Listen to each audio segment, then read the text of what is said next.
குலசேகரப்பட்டினம் தசரா விழாவில் ஆபாசம் மற்றும் இரட்டை அர்த்த பாடல்களுக்கு நடனமாட தடை விதிக்கவும் டிஜிபியின் சுற்றறிக்கையை முறையாக நடைமுறைப்படுத்தவும் கோரி மெட்ராஸ் உயர்நீதிமன்ற மதுரை அமர்வில் ஒரு வழக்கு தொடரப்பட்டது.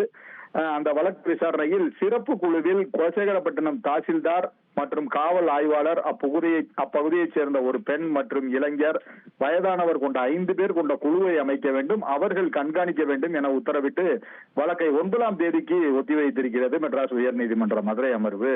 அதுபோக வருவாய்த்துறை மற்றும் காவல் அதிகாரிகளை கொண்ட கண்காணிப்பு குழுவினை அமைத்து குலசை தசரா விழாவில் சினிமா பாடல்கள் மற்றும் இரட்டை அர்த்த பாடல்களுக்கு ஆபாச நடனம் ஆடுவது உள்ளிட்ட விதிமீறல்கள் உள்ளனவா என்பதை ஆய்வு செய்து நீதிமன்றத்தில் அறிக்கை தாக்கல் செய்ய வேண்டும் எனவும் அந்த உத்தரவு பிறப்பிக்கப்பட்டிருக்கிறது. இந்த வழக்கை தொடர்ந்தவர் தூத்துக்குடி மாவட்டம் திருச்செந்தூரை சேர்ந்த ராம்குமார் ஆதித்யன் என்பவர் உயர்நீதிமன்ற மதுரை அமர்வில் இந்த வழக்கை தொடர்ந்திருக்கிறார்.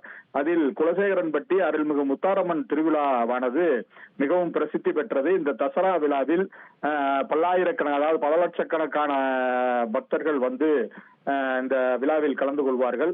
இதில் ஆபாச பாடல்கள் மற்றும் இரட்டை அர்த்த பாடல்களுக்கு நடனமாட அனுமதிக்க தடை விதிப்பதோடு உயர்நீதிமன்ற உத்தரவின்படி கடந்த 2023ஆம் ஆண்டு ஒரு டிஜிபி சுற்றறிக்கையை அனுப்பியிருக்கிறார். இந்த சுற்றறிக்கையை நடைமுறைப்படுத்த வேண்டும் என இந்த வழக்கை தாக்கல் செய்கிறார். இந்த வழக்கை விசாரித்த மெட்ராஸ் உயர்நீதிமன்ற மதுரை அமர்வு நீதிபதிகள் அனிதா சுமந்த், குமரப்பன் ஆகியோர் கொண்ட அமர்வுதான் இது போன்ற, அதாவது குலசை தசரா விழாவில் சினிமா பாடல்கள் மற்றும் இரட்டை அர்த்த பாடல்கள், ஆபாச நடனம் ஆடுவது உள்ளிட்ட விதிமீறல்கள் இருக்கின்றனவா என்பதை ஆய்வு செய்து நீதிமன்றத்தில் அறிக்கை தாக்கல் செய்ய வேண்டும் எனவும், சிறப்பு குழு, இந்த 5 பேர் கொண்ட சிறப்பு குழுவை அமைக்க வேண்டும், அவர்கள் கண்காணிக்க வேண்டும், அதுபோக வருவாய்த்துறை காவல்துறை அதிகாரிகளை கொண்ட கண்காணிப்பு குழுவினையும் அமைத்து இந்த குலசை தசரா விழாவை கண்காணிக்க வேண்டும் என உத்தரவிட்டு வழக்கை 9ஆம் தேதிக்கு, அக்டோபர் 9ஆம் தேதிக்கு ஒத்தி வைத்திருக்கிறார்கள்.